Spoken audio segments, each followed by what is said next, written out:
Thanks, Pete. So a couple of, I have, this is disclaimer, so I'll give you a couple of disclaimers. So as Pete said, I'm not Chris Solik. He has a lot more hair than I do. But I do work with Chris Solik, and so I'm familiar with this. He couldn't make it up. He apologizes. He had some things that came up that prevented him, so I'm pinch hitting for him. So that's my first disclaimer. My second disclaimer is I shamelessly pilfered some of the photos and materials in this talk, but I will acknowledge the people I pilfered from at the end. And then the third is I don't represent the U.S. government either, so at least we have that in common, right? All right, so I think I have all my disclaimers out of the way.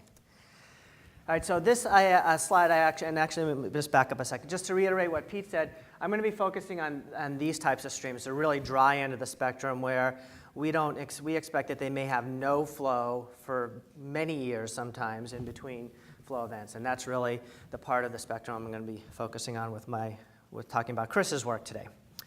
So I took this as a graphic I took out of a talk from Matt Kondoff, who helped us out with some of the early work here. So this is just a flow record from the San Luis Rey, upper ports of the San Luis Rey in San Diego County. And this is a quote from All Quiet on the Western Front, which we often use to describe the types of streams that we're talking about, right? Long periods of boredom, brief moments of terror. Right? And if you've ever gone on YouTube and seen these great pictures of debris flow, these things do flow periodically. But if you ever haven't done this, this is, if you're a hydrology geek or a science geek in general, go on YouTube and look up pictures of these debris flows in these desert washes. It's really cool to see these things go. And there's these crazy people who go out there and they film this stuff and they're running to get out of the way as this debris flow is coming down the canyon. So anyways. So they're really cool systems, but that's what we're talking about there. So they're very static hydrologically for long periods of time, but when the work happens in these streams, it's quite dramatic, and that's really sort of the defining principle that we have to think about when we think about how do we evaluate these things in terms of relative condition. And so Pete's already talked about a lot of this, so I won't.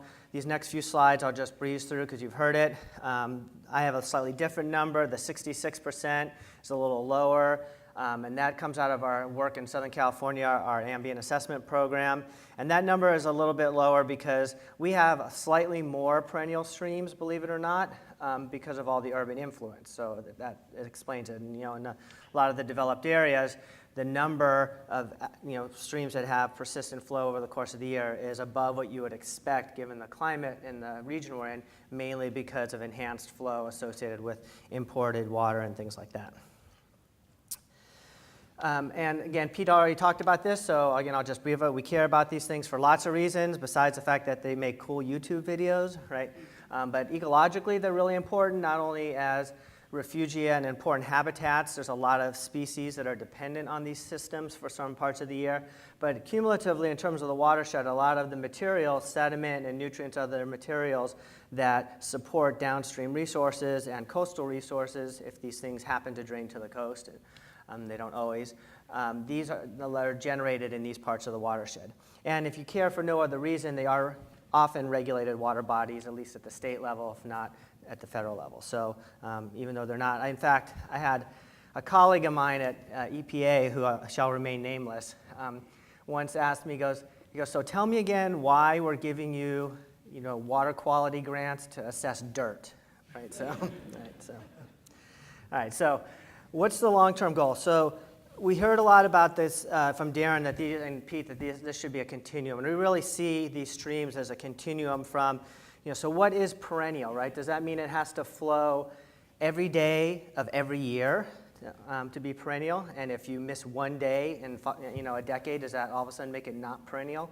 Right, so that's sort of stretching a point to make a point, but the idea is these things really are along a continuum. And so if we think of these of our streams in terms of a continuum, we have to think of a continuum of assessment tools. And so the types of indicators that we might use in a perennial system, like fish and some of the invertebrate communities, they'll probably work at some point along that gradient. So like the last talk we heard, the bugs probably are pretty good as we get down along that intermittency gradient, but at some point, the persistence and the frequency of flow gets so low that the invertebrate community just kind of falls out because it's just not present, it can't be supported, and so we have to look for other indicators, and that's really where we're focusing. And so we're pushing work from the perennial side towards this intermittent side, and so now we're coming here at the very dry side, sort of working back this way, and the hope is we'll meet somewhere in the middle, and then when we're done, we'll have some sort of continuum of assessment tools. And so the idea, the grail in a sense of where we'd like to be, is to a point where when we go to do our assessments and we do our random draws for an ambient assessment, we're not throwing out streams just because they don't have the right flow characteristics. We're just switching to a different indicator or a different set of indicators for those streams. And so when we report on percent of stream miles that are in reference or non-reference or impaired or whatever name we want to use, it can be a more comprehensive assessment. And that's sort of our long-term goal. So we are starting with CRAM, and I'll come back and talk about CRAM, the California Rapid Assessment Method, in a moment. For those of you who aren't familiar with it, I'll give you a one-slide primer on it.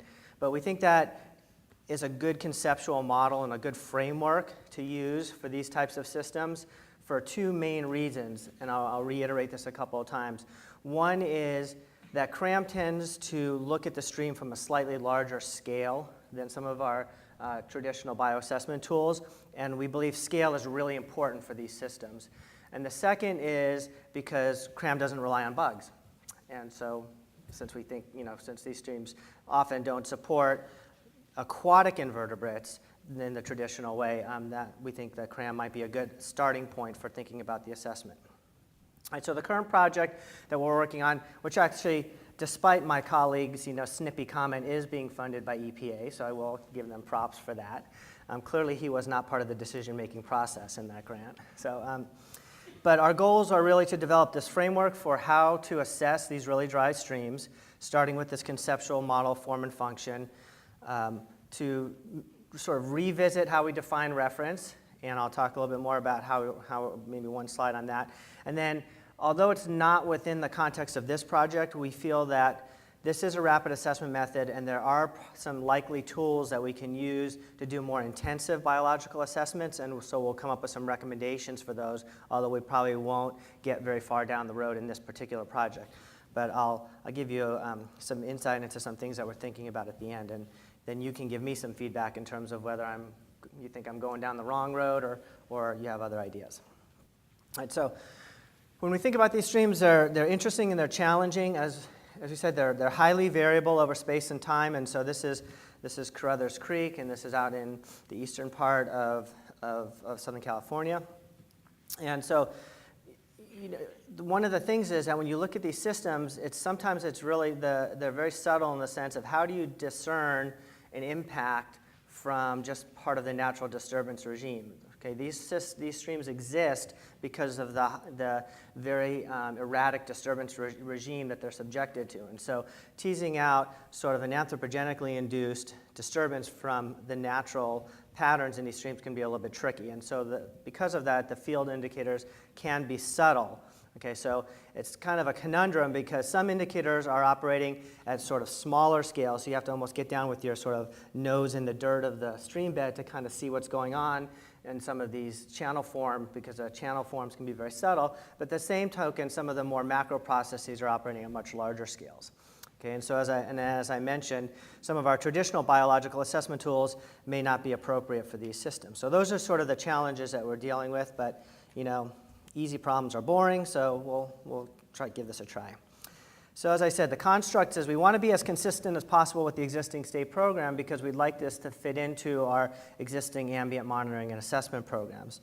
So again, another reason to use the California Rapid Assessment Method is it is a tool that we're more commonly using as part of our routine assessment. A lot of the ambient programs now incorporate CRAM as part of the toolbox, and so and again, the structure we think lends itself well to this type of streams. We started with the SWAMP. You've heard that acronym before, Surface Water Ambient Monitoring Program. So the reference, the criteria that we use to define reference under the perennial stream assessments and the reference condition management program that's run through SWAMP and Pete's program.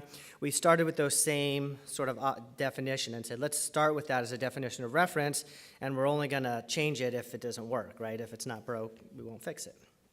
And then we're going to look at how we adjust the scale of our indicators based on how we believe these systems are functioning.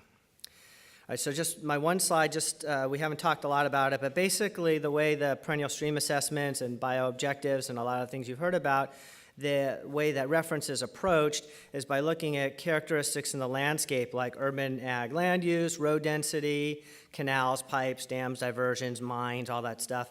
And so the absence of a lot of those features is what defines reference. So again, reference is not defined by the sort of physical or biological conditions of the stream itself, but more by what's going on in the catchment draining to that stream. And so we've looked at issues of scale. Again, do you use this at a 1 kilometer or 5 kilometer scale, those types of issues. And for the most part, the screens that we're already using work pretty well for these. The only difference is in some cases, we may scale up a little bit and look at a slightly larger scale around this particular stream. But the screens that we have in place and the system we already have in place seems to work pretty well for these types of systems. So that's good. That's one thing we can check off the list and focus more energy on other things. And so the idea is that as we define reference sites with this effort, we like to see them folded into the reference condition management program so that when we do have indicator sets in place, that these reference sites can be part of the larger statewide reference network. All right, so here's my one slide primer on CRAM. So how many of you have either used CRAM or are familiar with CRAM? So I know how much. Okay, great. All right, so I'll go through this pretty quickly because most of you have, a few of you haven't. California Rapid Assessment Method, it was originally developed primarily for wetlands, but one of the wetland classes that we have a module, these CRAM works in modules, and one of the modules is for riverine sites or streams. And so essentially the way CRAM operates is a set of indicators that you're looking at in the field, and you're assessing the condition based on these 4 attributes: landscape context, hydrology, physical structure, and biological structure. So our operational premise here is that this framework and these attributes, they apply to dry streams just the same way as they would apply to wetter streams. And it may be that the indicators you look at might need to be adjusted, but the actual framework should work pretty well. And so that's kind of where we're starting from. All right, so we also recognize, just like anything you deal with, not all arid episodic streams are the same, right? And so you can have streams, you can have very dry streams that are high up in the watershed, maybe they're headwater streams, and then you can have alluvial fans out on the desert floor, and those are very different types of systems. So just calling everything sort of episodic because it has very infrequent flow is an oversimplification. And so we started by thinking about, again, we don't want to create this really obtuse classification system. So we tried to think about what are the features that are defining the function of these different types of streams. And so this table is a synthesis of actually a lot of work that happened in Arizona. There's a woman, Lainey Levick, who's done some really great work in Arizona thinking about sort of function and classification of these streams. And so we borrowed from her work. She actually came out and helped us for a little bit on some of this. And the take-home message of this is that things like valley class, in other words, are you in a more confined system or more open system? The position in the watershed, are you in a sediment source area? So in other words, are you tend to be in a more of an erosional landscape or more of a depositional landscape? And then the underlying bedrock, are you in a real alluvial sort of labile system where the stream bed's dominated by sands, or are you in a more of a bedrock controlled system? These tend to be the things that are sort of driving form and function.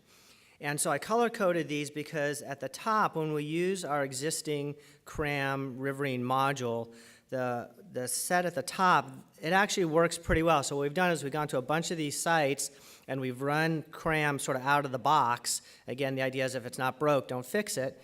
And up here, it actually works pretty well up here. There's a few things we need to tweak in terms of some of the vegetation indicators, but the existing sort of CRAM out of the box tends to work pretty well here.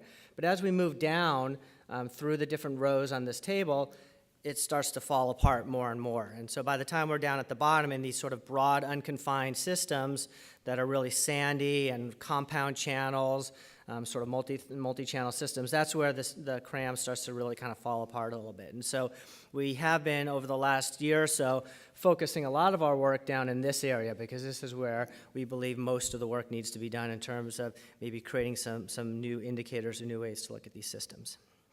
All right. So one of the first things we did is CRAM operates on a thing called the assessment area, which is really just the unit that you analyze in the field. And so one of the first things we realized when we were on the field is we have to sort of change our scale of thinking when we think about the assessment area. And so the existing CRAM operates on this sort of tried and true concept of bank full, right? So that's kind of this very Rosgenian type of view of the world, right? Where you have an active channel, 1.5 year discharge, right? And then water gets up out of the channel, and then you have an overbank flood prone area. And so essentially you're assessing kind of that flood prone area, and the active channel is sort of the unit of analysis you're looking at. And so if you spend much time out in these dry washes, you know I would challenge you to go out. I'd actually challenge 3 of you to go out and all independently find bank full for me, and I'll put money that I get 3 different answers, right? So it's just, it's a really hard thing to do. And so what we have realized is that we have to kind of look at the entire active flow area, and we have to sort of think much bigger. And I have to sort of give a lot of credit to Chris Viverberg, who works at the department, and she's done a lot of thinking about this and working for some new policy for the state, and she's this has been a big push for her, is like you have to really look much broader at these systems and really pick up the entire active flow area, because in any given flow event, even if that flow event might happen once a decade, that concept of sort of a channel forming flow can have a dramatic effect across that active flow area when it does happen. So that once a decade flow can really rework that whole system. And so you need to think about sort of that whole active flow area as kind of the unit of analysis, and not just think about the stream proper. And so what that means here, in this example under sort of like traditional CRAM, that would be sort of our stream or our assessment area. So we'd be looking at sort of a zone about that wide, usually just a stream and sort of the adjacent riparian area. Whereas under sort of an episodic type of assessment, we'd be looking at a much broader area in the entire. And so what that means is we're looking for indicators. When we think about condition, we're looking for indicators of condition across that entire area, and not just confining ourselves to that, quote, active channel, whatever that might mean. All right, so that's kind of the first sort of leap, is at thinking at a different scale. So again, going back to our good old friend CRAM, this is sort of the same thing I just showed you, but the 4 CRAM attributes: buffer and landscape context, hydrology, and physical and biological structure. So those are the 4 attributes, and then again in CRAM, we have a series of metrics that we use. So for buffer and landscape context, these are the things we're actually measuring in the field. For hydrology, these are the things we're actually measuring in the field, et cetera. And so when we go out and start to run CRAM at a bunch of reference sites, so we start by going to a bunch of reference sites, run CRAM out of the box, and see, where it breaks, where can we break it. So what we find is that some metrics, this was a really poor choice of colors on my part. That's supposed to be like green and yellow, but I think you can see that some are shaded and some aren't. Okay, so the ones up here that are sort of in the darker green, those tend to work pretty well, right? So the way we look at buffer, seems to work out of the box. But the ones that are in this other color here, those are things that don't quite work so well. And so what we've done is sort of focus our energy on looking at those metrics and how we might fine-tune or modify or adjust those things. And so what I'm going to do is give you a few examples over the next slide of how we're thinking about, again, the idea is we still want to look at hydrology, we still want to look at physical structure, we still want to look at biological structure, but we're going to have to modify some of the existing metrics. So we just finished, we're actually still wrapping up our first real season in the field. So my other disclaimer is I actually don't have any data to show you, so I'm just going to show you a bunch of pictures and talk about the concepts, because we're just finishing up in the field, and hopefully a year from now I'll actually have some data that will illuminate this a lot better. So I'm just going to, for the interest of time, give you a couple slides on physical and a couple slides on biological, because I think that's where there's some interesting differences. So on the physical side, again, some of the considerations when we think about indicators, and there'll be a couple of themes. So when I talk about both physical and biological, the 2 themes that I'll come back to is, again, this issue of scale, which I've already talked about. And the other issue is sort of relative perspective, right? Which means that what we're doing is not necessarily looking at those active flood areas sort of in an absolute sense, but we're looking at condition relative across that entire flood-prone area or that flood zone. And so we're looking for patterns across that entire flood area in sort of relative. So what do the active flow areas look like relative to the areas that are engaged less frequently? And that's kind of a concept that seems to be working so far for us. So again, the considerations on the physical side is that again, these are highly dynamic. You can have aggradation and degradation co-occurring in the same sort of cross-sectional area, with a lot of spatial heterogeneity. This concept of equilibrium, we sort of have to throw that out the window, right? Because we're not really sure what equilibrium means in these systems. And we tend towards aggradation in these low-gradient systems because that's kind of what they do. All right, so in CRAM, we have physical patch types. So if any of you have run CRAM, a lot of you have. So one of the things we look at CRAM as a way of structural complexity of the system is we look at physical patch types. So this is an example of that concept works. It transfers very well to this type of system. It's just we're looking at different types of physical patches. And so in this case, it's just a matter of sort of throwing out the old list of physical patch types, generating a new list of physical patch types, and then recalibrating it based on how complex or how diverse reference sites are relative to more impacted sites. But the idea of complexity of physical patches transfers pretty well. One of the indicators that we're working with is the concept of substrate composition in the active flow areas relative to the less actively engaged. And so these are sort of trying to quantify things that intuitively you know when you go out there. So in these areas, we have these characteristic, we know that water flows here. And so what we found by starting to measure these things in the field is by looking at not only the difference in substrate between the active flow areas and sort of these marginal, this is sort of a marginal overbank area. You can see a little bit of it here as well. So when you look at the difference between the active and this, and not only the difference in substrate composition, but the sort of elevational differences, the subtle changes, right? Because these things function because there's a lot of subtlety in how the water can move across these broad landscapes. We can actually quantify things like the difference between those sort of less actively and more actively engaged areas and the differences in the substrate composition, and those tend to be indicators of an intact system. And when a system starts to degrade, you actually start to see those differences. And I'll show you a picture. These transitions get more abrupt, and the substrate composition also get more sort of divergence. And so we're basically starting to quantify some of those things as some of the prototype indicators that we're looking at.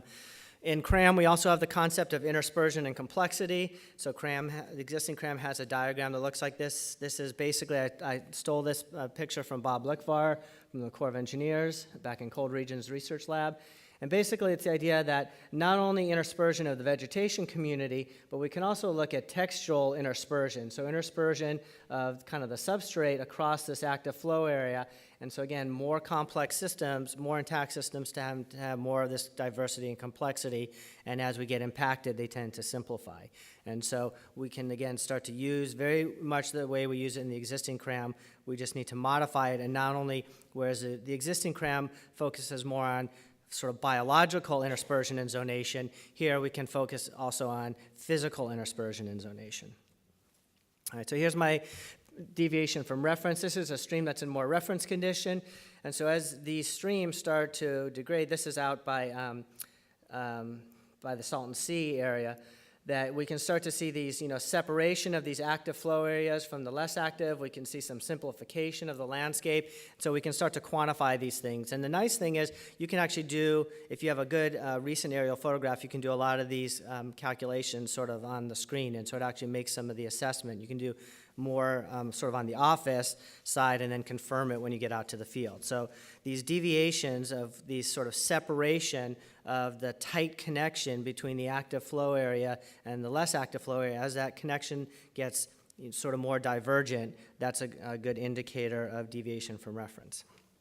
In terms of biology, again, this idea that we want to look not just at the sort of traditional, quote, riparian zone, but we want to look at this entire active flow area, which might be equivalent to a 10 or 25-year floodplain, and we want to look at vegetation patterns across that entire area, not just the active flow area. And again, keeping in mind that this concept of riparian, in some cases, I'll show you a slide where in some cases we have characteristic plant communities, but in many cases you don't have this sort of characteristic willow cottonwood type of idea where you have these hydric or semi-hydric types of vegetation communities because these are such dry systems. So this is Day Canyon Creek out near Rancho Cucamonga, actually. So, so this is a really cool sort of alluvial, sort of at the head of an alluvial fan kind of system, but you can see that we are assessing essentially from here all the way across to here. Our assessment area covers this entire zone, and so we're looking at the plant community composition across this entire area, not just sort of in this active flow area as one of the indicators. And so same thing, we can look at non-native species, we can look at structural complexity across that entire area, and as well as things like plant density and the relative density on this or this interfluve area versus the more active flow area. In some cases, in some types of systems, we do have characteristic plant communities. It's a little hard to see, but this is a Palo Verde smoke tree woodland out in sort of the Palm Springs area. So these are real, some of these streams do have these characteristic sort of zero riparian types of plant communities, so we can use those as indicators as well. So that's kind of where we are. So we've basically spent this entire sort of summer and fall. I think Patty maybe or somebody was talking about, or it was 112 degrees with a 30-mile-an-hour wind. Somebody was making that comment earlier. So this is like doing field work out in these systems, right? So we just finished the data collection, so we're just starting to crunch through all the data. And so where we're going to go next with this is basically start to work up all of this data and start to look at, can we start to see separation among different condition classes based on some of these prototype indicators that we've developed. And our goal is to have sort of a first cut draft module in about a year or so where we'll have sort of the first cut indicators worked out. And so what we're going to be looking for is actually volunteers who like to, spend time in these dry landscapes. And, after you're normal, you're done doing your bug sampling in like May or June, and then you got the whole summer with nothing to do. And so, this is, very convenient because we don't actually need water to go out and look at these sites. So, so we're going to be looking for volunteers to work with us and maybe field test some of these as we get sort of that first iteration of the field book developed. And so this is some of the things we're thinking about in terms of some of those potential intensive indicators. Again, these are things we don't really have resources under this grant to look at, but we think they might hold some promise. There's obviously surrogate measures of faunal use, like burrow counts and things like that. We can do some more intensive vegetation monitoring. Chris, who couldn't be here today, he is an entomologist by training, and so he's really interested in terrestrial arthropod communities and doing some pitfall trapping to start to look at the terrestrial invertebrate community and try to see if there's some opportunity to use terrestrial arthropods or terrestrial invertebrates as bioindicators. So we'll see if we can get some time and money to play around with that. And then I also work with a bunch of prokaryote geeks, and so they are really interested in the soil microbial community and whether there's some opportunities on these biofilms that tend to form out here of looking at that as an indicator. So these are, again, just some thoughts and ideas of things we might pursue down the road. So with that, if you have any questions or any of this makes no sense at all, call Chris, right? That's, and then I wanted to make sure I acknowledge the people who I shamelessly pilfered some of their graphics and figures from, so I put them up there as well. And with that, I'll take any questions.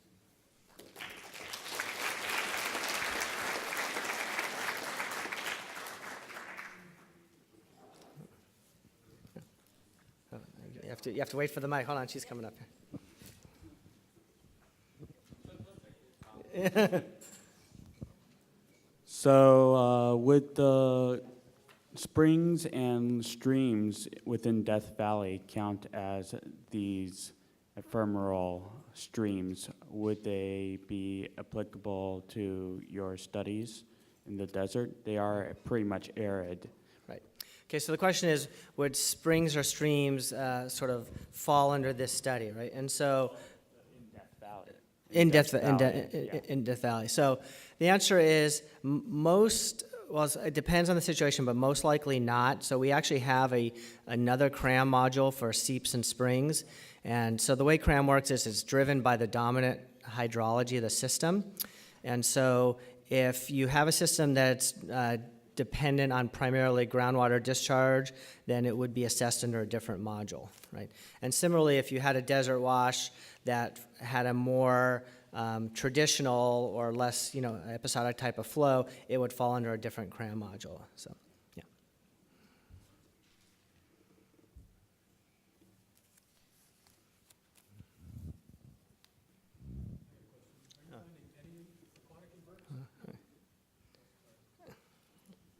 Do you want me just to repeat the question? Is that okay? Keep you from running up here? The question was, are we finding any aquatic invertebrates? And the answer is no, mainly because there's been no water in any of the sites that we've been in. So that doesn't mean, I don't know that it means that they can't exist in these systems, but most of these systems, they may have no water in many years, and when they do flow, it may be for a day or less than a day, right? Or something along those lines. In a big flow year, it might flow for something less than a week. So we typically haven't seen anything like that. But again, I think we're optimistic that we may be able to use the terrestrial community potentially down the road.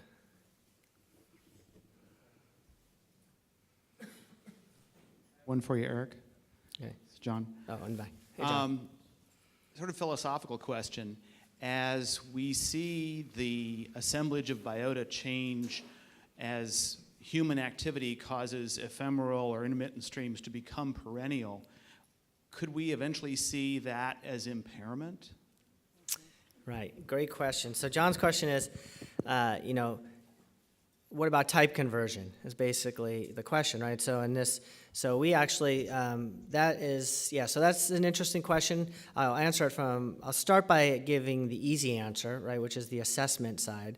So the way our assessment framework works is you use the tool that is most appropriate for the conditions that exist on the ground when you go out to assess the site, right? So but we run into this problem, often, even in systems like, for example, the classic example is you have a stream and somebody converts it to a depressional wetland or some other wetland type, because for whatever reason, they've decided as mitigation, this happens a lot, right? We're going to take a stream and impound the water and create a depressional wetland. So it might be a really good depressional wetland, but it's a really crappy stream, right? And so what does that mean? So that's, I'm not sure what that means. I think what we'll have to think about is for every specific location, we should be thinking about, given the landscape position and the setting that feature exists in, what would be the appropriate type of system that you would expect to see there.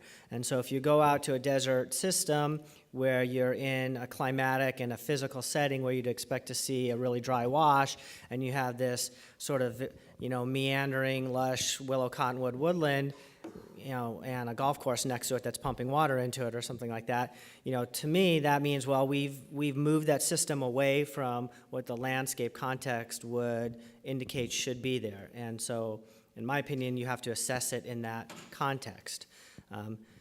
So again, it might be a really great, willow riparian woodland, but it may be inappropriate for that position in the landscape.